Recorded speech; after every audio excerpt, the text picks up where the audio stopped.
বাবা মারা আমাদের কাছে একটি খুব কমন সমস্যা নিয়ে আসে, বাচ্চার পড়াশোনায় মনোযোগ বসছে না, কি করব ম্যাডাম? এইটা যদি আপনার বাচ্চার সমস্যা হয় তাহলে এই ভিডিওটি আপনার জন্য। স্ক্রল না করে পুরো ভিডিওটা দেখুন। বাচ্চাকে একটি নির্দিষ্ট রুটিনের মধ্যে রাখুন, যেমন দিনের একটি নির্দিষ্ট সময় ওকে পড়তে বসানো, বা এমন একটি নির্দিষ্ট স্থানে ওকে পড়তে বসানো। যেরকম ধরুন টেবিল হতে পারে, স্টাডি টেবিল হতে পারে, বা খাটের ওপর টেবিল দিয়ে তাকে পড়ানো হতে পারে। ও যে জায়গায় পড়ছে সেই জায়গাটা যেন নিরিবিলি হয়, সেখানে ওর কোনো খেলনা, মোবাইল, টিভি রিমোট, বা হতে পারে এসি রিমোট, বা কোনো ইলেকট্রনিক গ্যাজেটস যেন না থাকে। এবং আপনার নিজের মোবাইলটাও যেন আপনার হাতে না থাকে যখন আপনি বাচ্চাকে পড়াচ্ছেন। বাচ্চাকে যখন পড়াচ্ছেন চেষ্টা করুন কবিতা, গান, ছবি, ম্যাপ, বিভিন্ন নকশা, ডিজাইন এই মাধ্যমে পড়া। একটি গতানুগতিক পদ্ধতিতে যদি বাচ্চাকে পড়ানো হয়, বাচ্চা কিন্তু মনোযোগ হারিয়ে ফেলে। বাচ্চার মনোযোগ আরো বাড়ানোর জন্য আমরা পোমোডোরো টেকনিক ইউজ করি। সেটি কি?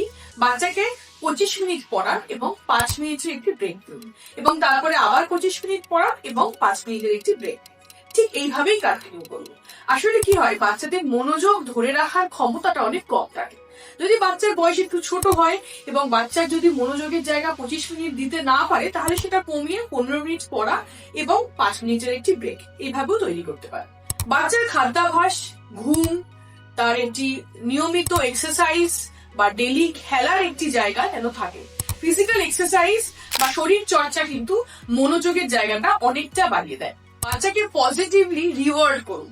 সেটা সবসময় খেলনা কিনে দেওয়া বা জিনিস কিনে দেওয়া নয়, তুমি পারবে, তোমার দ্বারা হবে, আত্মবিশ্বাস বাড়ান। বাচ্চাকে নেগেটিভলি ক্রিটিসাইজ করবেন না, যেরকম তোমার দ্বারা হবে না, তুমি পড়াশোনা ছেড়ে দাও, আর পারছি না তোমাকে নিয়ে, কেন এইটুকু পড়ায় মন বসাতে পারছো না?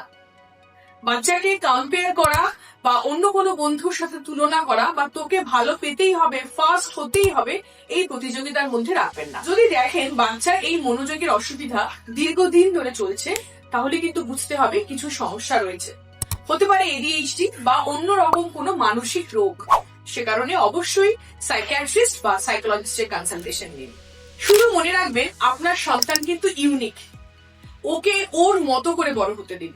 নিজের প্রত্যাশা, নিজের আশা, সেগুলো ওর ওপর চাপিয়ে দেবেন না। দেখবেন ও নিজের মতো করে পড়াশোনা করছে, ভালো পড়াশোনা করছে এবং মনোযোগকে কন্টিনিউ করতে পারছে। ভালো থাকবেন, সন্তানকে ভালো রাখুন, দেখবেন আপনিও ভালো থাকবেন। ধন্যবাদ।